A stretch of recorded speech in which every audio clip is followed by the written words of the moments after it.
Say, kids, what time is it? Come on, kids, let's go.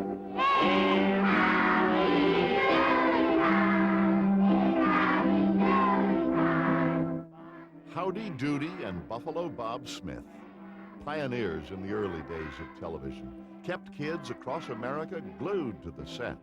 It's time to start the show. Come, kids, let's go. Oh, how wonderful, boys and girls. Well, you know, kids, we've got a lot. During the 1950s, an entire generation of children tuned in daily to Doodyville to watch a little wooden boy named Howdy Doody and his best friend, Buffalo Bob. Well, thank you, Howdy. Yes, Howdy Doody's on the air. Time to tune in everywhere. Bob was kind of a role model, you know, to me and to all the other kids that were watching.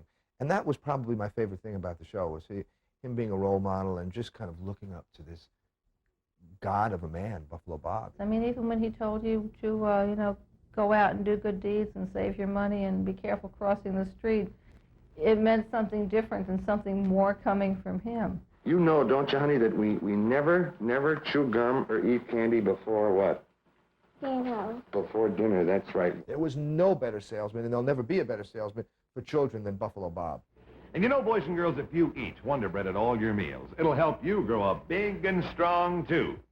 From their beginning as voices on the radio to the #1 children's television show in America, Buffalo Bob Smith and Howdy Doody changed the way kids were entertained, taught, and even sold to forever. They were a team like no other.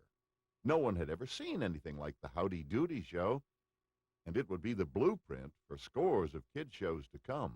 So this tremendous number of children were born pretty much the same year the commercial television was born, and there's been this symbiotic relationship ever since. 1947, along comes Bob with Howdy Doody, a show addressed to this audience, and we took to him like a member of the family, absolutely like a member of the family. And if you look at today's television producers, by the way, people in this business, or even doctors and lawyers, you'll grab them. A lot of them will say, oh, yeah, I grew up watching Buffalo Bob and Howdy Doody. These are brilliant people that did okay from watching the show. Much of the success of the Howdy Doody show relied on Bob Smith's talents, but his relationship with his pal Howdy Doody made the show legendary in the eyes of baby boomers across America. It was a relationship like no other. Howdy wasn't just a marionette, but a partner in an unstoppable television duo. He related to Howdy so well. I mean, they had fun together, you know, and he was talking to me about it a while ago, and he says, yeah, you know, I talked to Howdy, and I think of him as, you know, certainly not a puppet. And I says, you know, it's not like I ask him for stock tips. I'm not stupid, but he's something other than this thing we made. And you can tell that. You know, when Bob was talking to Howdy Doody, there was a relationship there. Come on, Howdy, you're going to put your lifesavers over here, and you sit right down. That's the boy. Now, this is the story. Howdy picked this one out for today. Howdy was his partner. He doesn't refer to Howdy as a puppet. It's Howdy. I mean, on this show, nobody would say, put the microphone over the puppet. It would be, you know, bring the microphone to Howdy. But before Howdy and the success of the Howdy Doody show, Bob Smith was a talented musician, a passion that started as a young boy and became an integral part of his life and took him from his early days on radio to the birth of television. Born Robert Schmidt on November 27, 1917, to Emil, a coal miner, and his wife, Emma, Bob joined 3 older siblings in a town that would become his namesake, Buffalo, New York. Emil would be a stern taskmaster, pushing Bob to put aside childish things and accomplish what he had never been able to achieve for himself, to be a musical virtuoso. Under his father's driving force, Bob learned the discipline to become a master pianist, the skill that would help propel him to stardom. My dad was a frustrated musician, and when I was a kid, I had, I guess I was born with some talent. I could go to a piano and pick out any song. I could play Silent Night, one finger. I wouldn't have to poke around to find out what the note was. I just automatically played it. I had a pretty good ear. He came from a time, you know, the Depression and what all, and from a background, coal mining, that sort of thing. Where if you expected to have any kind of money at all, you had to work for it. If you expected to have twice as much money as the next guy, it's because you could hold down twice as many jobs as the next guy. Bob studied music industriously as an organist and singer for the church choir, as a member of the school band, and sitting nightly in front of the ivories at home. Bob was inseparable from the piano. But it wasn't his destiny calling. It was his dad. While the other kids were out playing football, Smith practiced his music. Dad came home from work. I wasn't home. Where's Robert? He's playing football. Did he practice? Well, no, he'll practice when he gets home. He'll practice when he gets home from school, he said. So I came home from the football game. We'd won, and I was so elated. Dad, we went. Where's the football? I threw him the football. He took me down into the basement where we had our furnace, opened the door to the furnace, took a butcher knife, stuck it into the football, threw it in, and made me sit there and watch the football burn. So believe me, I used to come home and practice first and play later. Bob's hard work paid off, becoming quite an accomplished pianist. He auditioned and got hired on at a local radio station, making his musical debut at 11 years old. At 16, Smith formed a musical trio with two schoolmates. They called themselves the High Hatters. And on August 23, 1933, the group was hired to become a regular paid act on a Buffalo radio station. On that same day, Bob's father suffered a massive heart attack and would never learn that his son had gotten his big break. And I was running up the stairs about 6 o'clock to tell my mom and dad the good news. And my mother said, Robert, get the doctor right away. Your daddy is very sick. And I ran down 2 blocks to get the doctor, and he brought me to my home in his car. By the time I got there, my dad had died. He had passed away. He never knew that we got the job. The death of Emil Schmidt inspired Bob to fulfill a dream of success that he and his father both shared. Bob Smith immediately began touring as part of the High Hatter Trio on the Kate Smith Show. At the age of 17, he was on his way to New York City, but his stay wouldn't last long. In the summer of 1940, a homesick Bob moved back to Buffalo. It was there that he and his first-grade classmate, Mill Metz, were reacquainted. And this flirtation blossomed into a teenage romance. I was driving down the street, and I saw her one day, and I said, hi, Mel. Hi, Bob. How are you? Come on in the car. So I drove her home, and I said, hey, do you want to go to the theater tonight? And she said, what theater? And I told her about this summer theater, and she said, oh, I'd love to. So I picked her up at 7:30, and we went out to summer theater. I sold the tickets. She'd take them in at the door. And we went steady from that night on. As their romance grew, so did Bob's career. More and more people began to recognize him and call him by his on-air name. When I worked in radio, I was always called Bob Smith. I mean, Smilin' Bob Smith was my name when I did a solo. And I would do outside dates and appearances, and I'd get checks, and they were payable to Bob Smith, for Smilin' Bob Smith. So one day the banker said to me, hey, Bob, you and Mill are getting married. You're going to work as Smith all your life. You're not going to work as Schmidt, are you? And I said, no. He said, well, why don't you legally change your name to Smith before you get married? Then Mill would only have to change her name once. So I thought, it will save the $5. So I thought it was a good idea. So I went legally from Robert Emil Schmidt to Robert E. Smith. So on Thanksgiving Day, 1940, Bob and Mill officially became Mr. and Mrs. Bob Smith. Meanwhile, Smith's career was taking off. In 1946, he got a call. The NBC radio station in New York City was looking for a morning man, someone to compete against CBS Radio's top-rated and legendary Arthur Godfrey. They hired me to do that show. Then Godfrey did quit, and someone else replaced him. And I'll say that, well, within a year, maybe a year and a half, I had the top ratings in New York in many of the segments from 6 to 9. And that was very, very thrilling for me, because to be picked out of out of the country to come to New York with NBC was very flattering. But it wasn't the morning show that would make Bob Smith a household name. When NBC Radio wanted to get involved in children's programs, Bob Smith was called in to host. He developed a sidekick, a character he affectionately called Elmer, with a trademark greeting of, "Howdy Doody, kids." The phrase would outlive Elmer and set Bob Smith on a course that would make TV history. So Triple B Ranch stands for Big Brother Bob, and here he is now.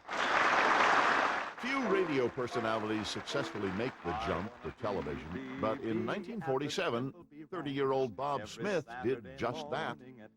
On NBC Radio, Smith raised the ratings as a morning host for adults, but it was his kids' show, Triple B Ranch, that created the real excitement.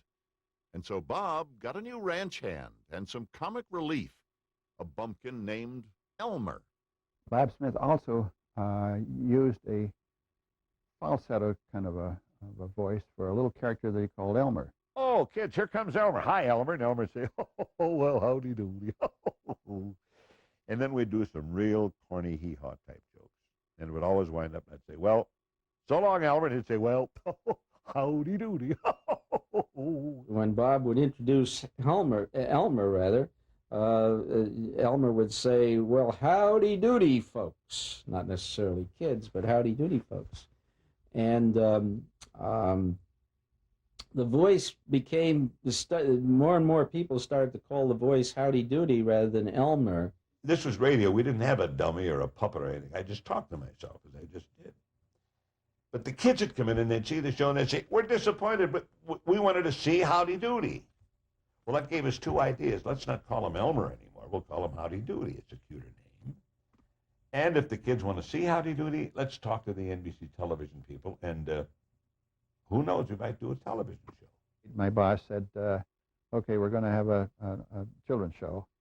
And why don't you go down and check Bob Smith? He's a radio performer that has a children's show on Saturday morning. See what you think of him and whether there's something there that could be incorporated in television. We decided that Smith would be ideal for the show as the host, and that we'd have to have a Howdy Doody, not an Elmer. The decision was made on a Tuesday for a live Saturday premiere. With only 4 days to prepare, Bob had to scramble to get an hour show ready for television. He pulled together talented writers Eddie Keene and Vic Campbell of Triple B Ranch and NBC producer Roger Muir. And on December 27th, 1947 at 5 o'clock, Puppet Playhouse presented the Howdy Doody Show. Well, we put on our first show, and the Monday morning the trade papers came out with the reviews on what had been happening, and Puppet Playhouse presents Howdy Doody. Howdy Doody's a hit. There was a point in the show before Howdy was built that Howdy was, at the very beginning, Bob was talking to a drawer because Howdy Doody was too shy to come out and meet the kids. You know, this is while they were trying to finish Howdy Doody. 3 weeks later, the first Howdy Doody marionette made its grand entrance. Have you found that inch of space yet? Well, no, I haven't had any luck, Mr. Smith. A young Howdy Doody that was designed to represent Bob Smith's bumpkin sidekick Elmer. And as the show's popularity grew, Howdy himself changed.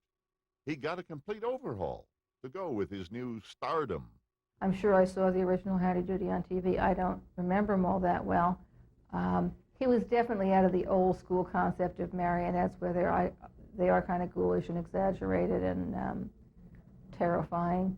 But the new Howdy was just a charming young guy. When we started the show, everybody called me Mr. Smith. We should save your peanut puzzle for a rainy day, Mr. Smith. Howdy, all the live characters, all the puppets, all the kids in the peanut gallery. And I didn't want the kids to have to show me that respect. As soon as a kid's born, he's got to say Uncle Vic, Aunt Mary, Mr. this, Miss that. And I wanted to be one of the kids. I wanted to be on the level with them. We had the same common problems with Clarabelle or Mr. Bluster or whatever. So what should the kids call me? Not quite Bob, but not Mr. Smith. So Eddie Keene, our writer, he wrote in the story of the show that my great-grandfather was Buffalo Tom. who was the great white leader of the Sigafoose Indians. And when he died, he passed on this lovely pioneer suit to next of kin, and they found out that I was that person. So I received this, and they officially crowned me Buffalo Bob. And as far as I know, to this day, I'm still a great white leader of the Sigafoose Indians, wherever they may be. Buffalo Bob and Howdy Doody were a winning combination. They changed the way families spent each evening.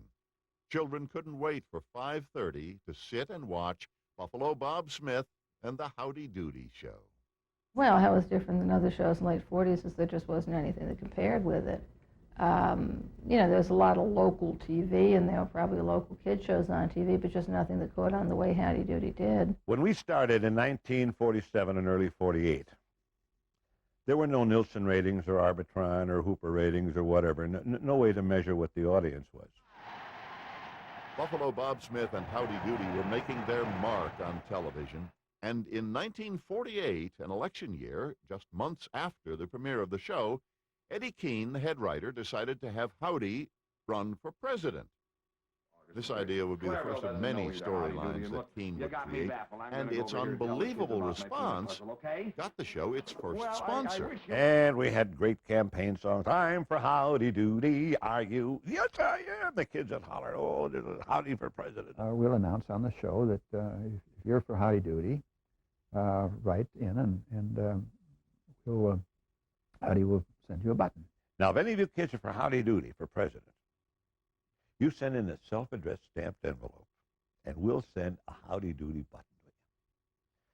So Roger said, we ordered 10,000. I hope to gosh that we get that many requests.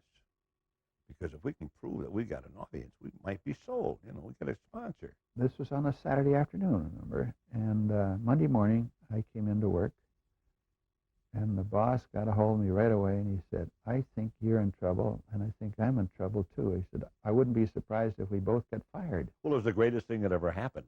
We had something like, I don't know, 5 or 6 times as many requests as there were television sets in that area, proving that people would go to other people's houses with television sets, and there'd be 6 or 8 or 10 kids on the floor watching Howdy Doody.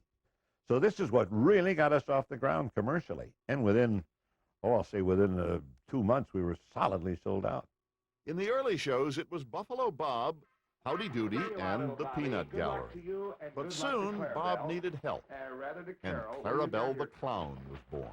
Clarabelle started out as a stagehand who, you know, every so often would hand Bob something, you know, just in the course of a show. You know, he's going to do a commercial and he needs the, whatever, the Ovaltine, you know, the product.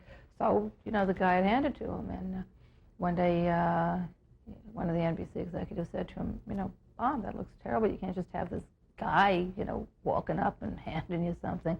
Put him in a costume. Make him something. We've sent Clarabelle over to Mr. Cobb's store for a big, big supply of fresh, delicious Wonder Bread.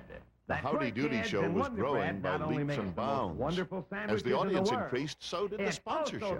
And ultimately, so did the population of Doodyville. Ah, yes, sir. There were live characters like Chief Thunderthud and Princess Summer, Fall, Winter, Spring. And more playmates for Howdy Doody. Flub-a-dub, Dilly-Dally, and the villain Phineas T. Bluster, to name a few. This was just the beginning of the Howdy Doody show's overwhelming popularity. But fans weren't content to just watch Doodyville on TV. They wanted to go there. Millions of kids wrote in and requested tickets, competing for 40 seats. Into the 1950s, every kid on the block wanted to be part of the Peanut Gallery. Once we got started with the Peanut Gallery, the requests came in, and pretty soon, I used to try and keep a file of requests and then fulfill requests in the order that we got the request. I ended up with file after file, file cabinets full. Well, each sponsor would get so many tickets. Each of the performers would have a few tickets. And we would give as many as we could out to the general public. But it finally got to the point where pregnant mothers would be sending in requests for tickets for their unborn because they knew there was a waiting list, and it took a year or 2 or 3 years. Peanut Gallery was very important. It was necessary. It was necessary. They were part of the show. Bob talked to Peanut Gallery children almost on every show. They provided the rousing opening, the singing of the song. It's Howdy Doody time, and they were important for producing the laughter and excitement that was written into each script. The gallery would laugh at the gags and cheer for the characters. But some of the biggest laughs came from the antics of the kids themselves. On one occasion, a Peanut Gallery kid took the most famous bathroom break in television history. So many of you ask what happened on the night of Halloween when everyone was hysterical and Buffalo Bob had to leave the scene. It was during an old-time movie about a man named Rip Van Winkle when a 4-year-old boy from the gallery told Bob that he had to tinkle. Well, Buffalo Bob couldn't take him, so he pointed to someone who could, but the little kid didn't follow directions. He just walked to a pumpkin and stood. Now, the rest of the story is obvious, and we didn't even need a mop because our little friend had great aim, and he never spilled a drop. So you kids wear a great big smile, and you sing out good and loud together with all of us here. It's Howdy Doody time. Come on, kids, let's go! Bob Smith was on his way to making television history, but it was his early radio shows that helped him get his foot in the door. Okay, now, how many of you are 8 years old and over? Let me see your hands. And when he teamed up with a marionette named Howdy Doody, he burst onto television and created a following of children across America. From then on, he would be known to millions of kids and parents alike as Buffalo Bob, Howdy Doody's best friend. As the show's popularity reached an all-time high, it became one of the most profitable programs on the NBC television network. And even though the show appeared seamless, there were technical problems and professional issues that Bob, the cast, and crew had to solve. The show itself was live. There were daily audio recordings, rehearsals, and the expected gaffes and foul-ups. Behind the scenes, Buffalo Bob was a cut-up and a perfectionist. Yes, we've had a lot of bad rehearsals, and we had a lot of fun in rehearsals. A lot of kidding and joking around. And as I say, Bob being an easy person to work with, he sort of set the stage, set the atmosphere, so to speak. One day I thought I'd have some fun with the kids in the control room. Bob Rippen was directing at the time. And I said, looked right into the lens because he was in the control room. I said, hey, Rip, when during the commercial, Wonder Ed, either I went Howdy or in the Peanut Gallery. He'd say, wait a minute, Bob. Hey, there's a crack up on the boom mic. And all the engineers would come running to see what was wrong. Is there a cable undone or whatever? Oh, we had a lot of fun on the show. Each episode had its silly problems for residents of Doodyville, but after the cameras were turned off and the kids went home, members of the cast and crew had to face some tough issues. In December of 1952, NBC and the Howdy Doody Show were faced with one of the first labor disputes in television history. The show's profitability had cast members concerned about their own salaries. Bob Keeshan, who played Clarabelle and later went on to create and star in Captain Kangaroo, got an agent and organized cast members on a walkout. So Roger handled the whole thing, and he said to Keeshan, and he said to the agent, he said, you can't collective bargain. There is no collective bargaining. That's against the AFTRA code. One of you can hold out for more, but you can't hold out as a group. That's collective bargaining.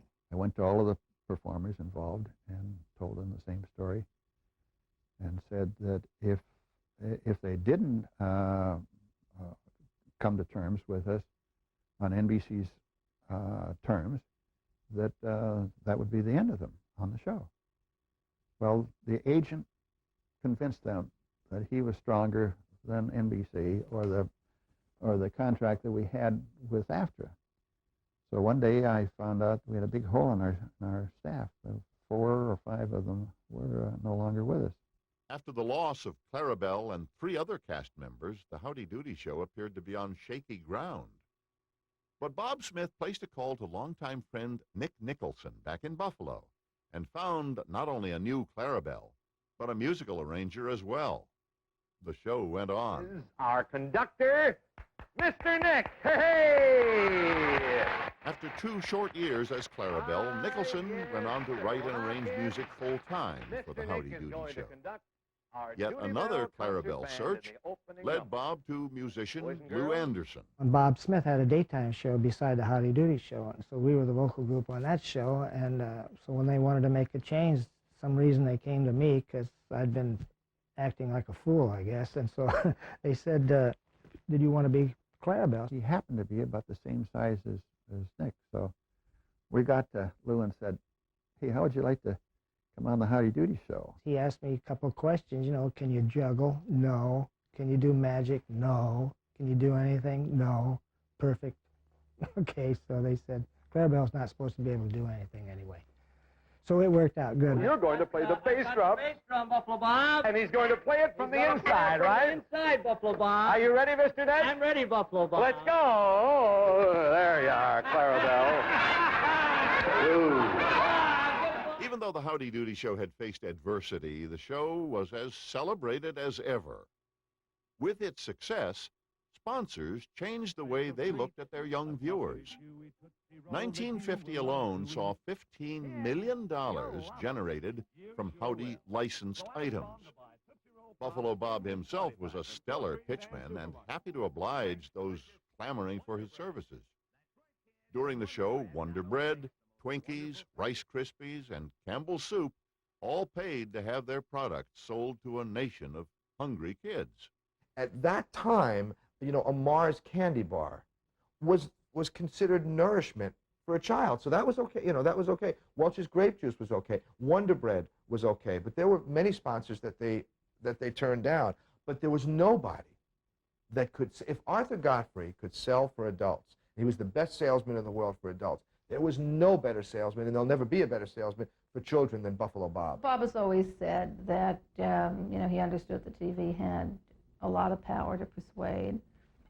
And he was one of the first shows that demonstrated, the TV had the power to persuade, and certainly the power to persuade kids. Not only was Buffalo Bob a great salesman and entertainer, but the popularity of the Howdy Doody show made him a huge star. Person to Person's Edward R. Murrow interviewed Bob, broadcasting from Smith's home in New Rochelle. Buffalo Bob was also making special appearances and starring in many hour-long Howdy Doody show specials. And if that weren't exhausting enough, Bob was still getting up every morning to host his radio show, then preparing for the daytime Bob Smith variety show, and finally rehearsing and shooting the Howdy show every evening. The price of fame was taking its toll on Bob. He was about to burn out. In September of 1954, his hectic schedule finally caught up with him. I was doing the early morning radio show and Howdy. I was getting up at 4:30 in the morning, working until 8:30, 7. It was about 8 o'clock when I'd get home. And I woke up one Labor Day morning, about 5 o'clock in the morning, and the trucks loaded with cement were driving across my chest. And I just felt terrible. It was over a Labor Day weekend, and I got a call from, I think it was from his wife, saying that he had been taken to the hospital with this heart attack. And we had to scramble that day to get a show on the air without him. The heart attack was more than a medical crisis. Parents worried about Buffalo Bob's absence and how their kids would react to the heart attack of their hero. For NBC, Bob's speedy recovery was very important, not only for ratings, but to keep sponsors happy. My friend and a friend of every kid in the country, in person, Buffalo Bob! Hey, hi, boys and girls. After his heart attack, and for the first time since Howdy Doody went on the air, Buffalo Bob Smith wouldn't be able to be a part of the show. At his doctor's insistence, Bob and Mill flew to the relaxing beaches of Florida to help speed his recovery and get away from the stress of live TV. But as soon as Bob was well enough, NBC set up a studio in his New Rochelle home, a place where kids could continue to see their hero and sponsors could continue to get their products pitched. By January of 1955, Bob was working from Pioneer Village. Finally, as he recuperated, we wanted to get him back on television. So NBC built a studio in his basement. And we had a single camera in the basement, and it was hooked into our studio as like the fourth. We normally had 3 cameras in the studio, but this was like a 4th camera position. And NBC took the studio that they had built in my home for doing the radio show and converted it into a television studio. We had a 1-camera setup with a camera in the control room, and they'd shoot, and I was in what they call Pioneer Village on a mission. See, the sponsors wanted me there to do the commercials. Bob was doing live remote spots, staying on air just long enough to read the commercials. Well, good to see everybody NBC here. also had Bob boys make and special girls, appearances snow in the studio. Pioneer Village. Did you see the snow in Pioneer Village yesterday? We But never had while such he a was off snowfall on in an our lives, adventure in and Pioneer I'm so glad Village, that I was able to be the here for 2000th big episode of the Doodyville Howdy concert. Doody show would well, nice air. to see all my boys and Buffalo girls. And look, Bob was painfully Mr. absent Nick from has the even got studio a for almost a year. Of course, as for me, boys and girls, you know, I've got to get right back to Pioneer Village. So I could do all the commercials from Pioneer Village. They'd just say, let's see what Buffalo Bob's doing in Pioneer Village. And boom, they'd take the camera that shot me in New Rochelle, and I'd do my Kellogg's Rice Krispies or my Colgate or whatever from there. So I did that until the following Labor Day. I was from my home in Pioneer Village from January 1955 until Labor Day. And then Labor Day, I was allowed to go back into New York by my cardiologist. When Buffalo Bob returned full-time to Doodyville, it was just in time to be part of another landmark in television history.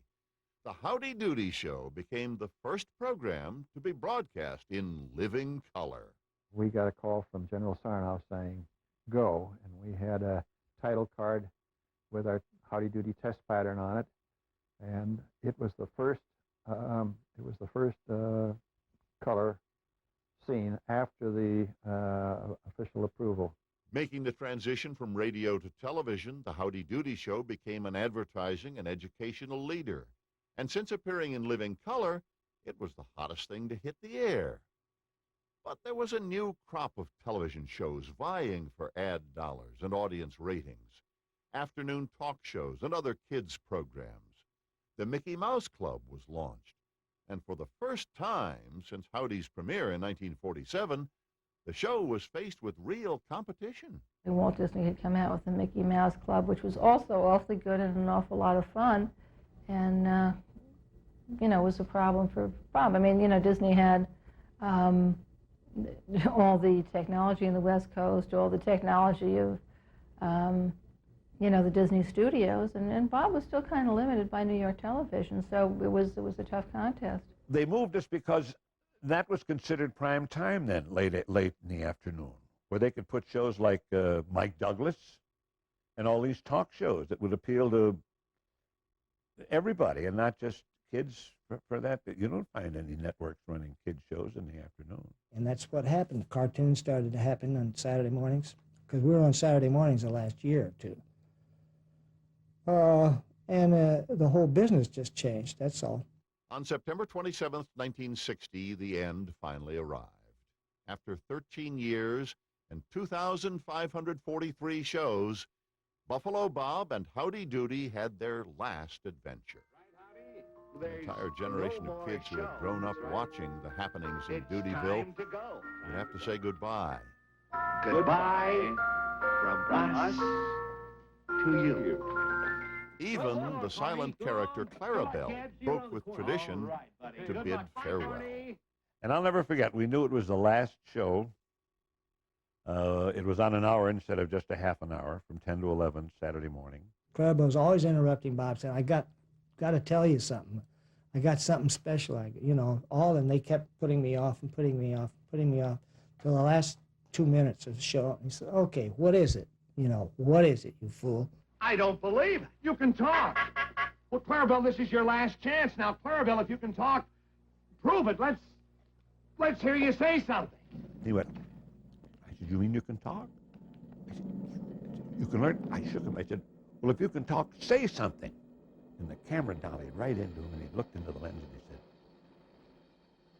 goodbye, kids. Goodbye, kids.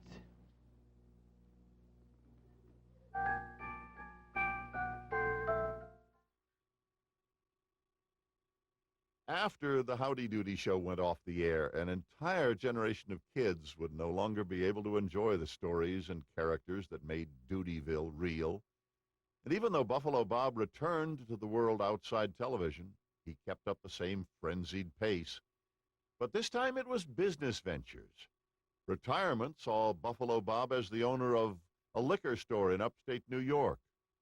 Bob now had more time to spend with his wife, Mill, and 3 sons, Robin, Ronnie, and Chris. But it wasn't long until he was entertaining again. I bought a liquor store in New Rochelle. I had some key employees that worked with me on Howdy, and I wanted to take care of them, so I bought the liquor store and had them run it. I bought 3 radio stations up in Maine, and I bought a lot of properties in Florida, undeveloped properties, and thank the good Lord I did very well with all of my ventures. And I was a businessman. While Bob tried his hand in business, the fans kept the memory of Buffalo Bob and the Howdy Doody show alive. It was those grown-up members of the peanut gallery that wouldn't let him forget his Howdy Doody days. I was 9 years old, keep in mind.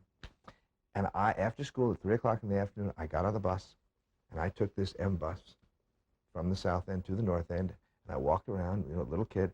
I look up, and I see a big sign that says Liquors. And I said, is Buffalo Bob here? And he said, I'm Buffalo Bob. And I saw this man, and I'll never forget it. He was wearing a checked shirt, okay, and black horn-rimmed glasses. Well, I wasn't Buffalo Bob. He didn't have, the buckskin suit on. That's my first time that I ever met Bob. And we, here I am now. This would be 1959 or 1960. Now I'm 44 years old, and we are still best of friends. And if he was sitting here now, he would tell you he remembers the story. My buddy Burt. When I had the liquor store, he used to come in there and bother me for tickets for himself and for his friends and whatever. And Burt was a lovable little kid. He was just so great. For the next 10 years, Bob Smith tried to learn to relax. But in January 1970, in the midst of the Vietnam War, the generation that grew up with the Howdy Doody show faced insecure times. They were looking for guidance. And who better than everybody's favorite uncle, Buffalo Bob. Oh! Look at the gallery!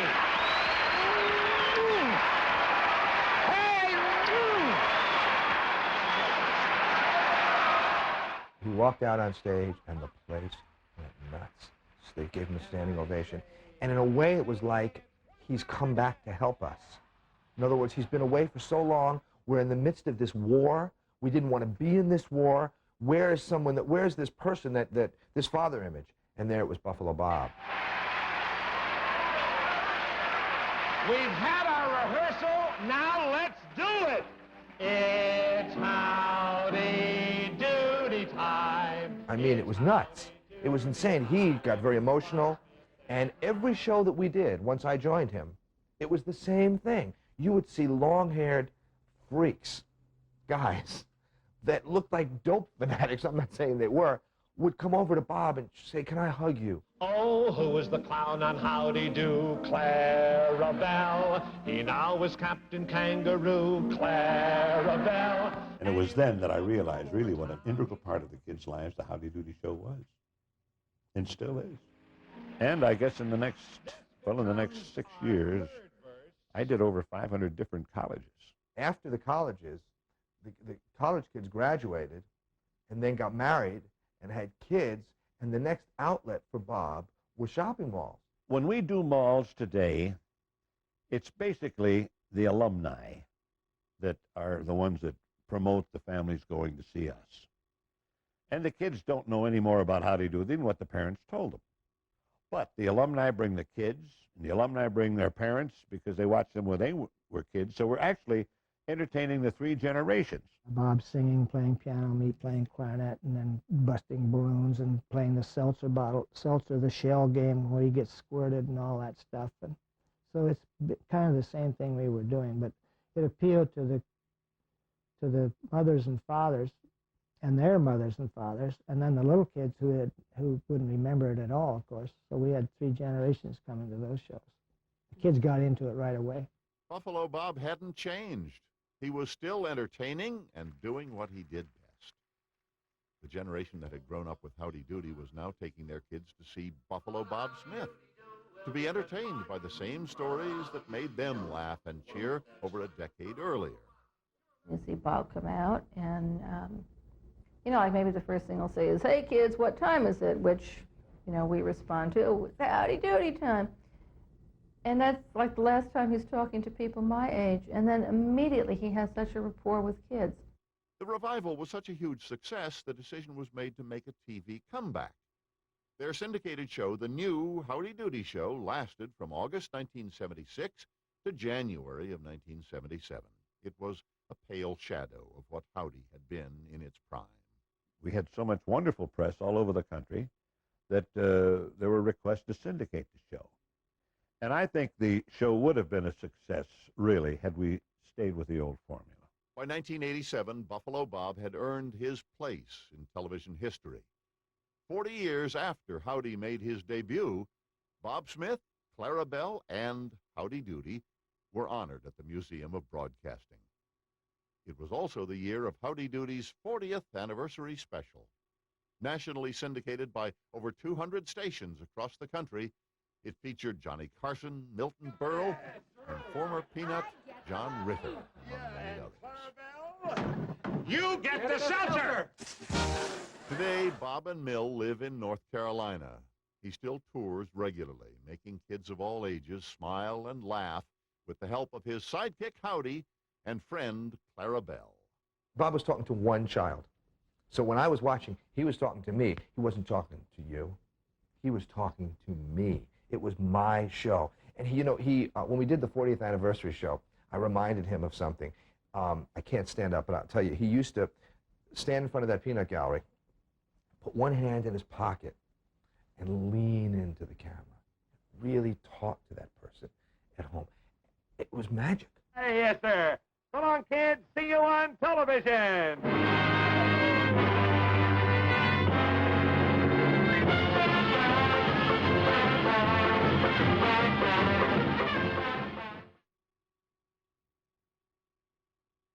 Say, kids, what time is it? Okay, gang, let's go. It's Howdy Doody time. Do it again. It's Howdy Doody time. Bob Smith and Howdy Do. Say howdy do. Say howdy do to you. Let's give a rousing. Let's give a rousing cheer, cause Howdy Doody, cause Howdy Doody's here. It's time to start. It's time to start the show. So kids, let's go. What a gallery. Thank you, everybody. Oh, yes, sir.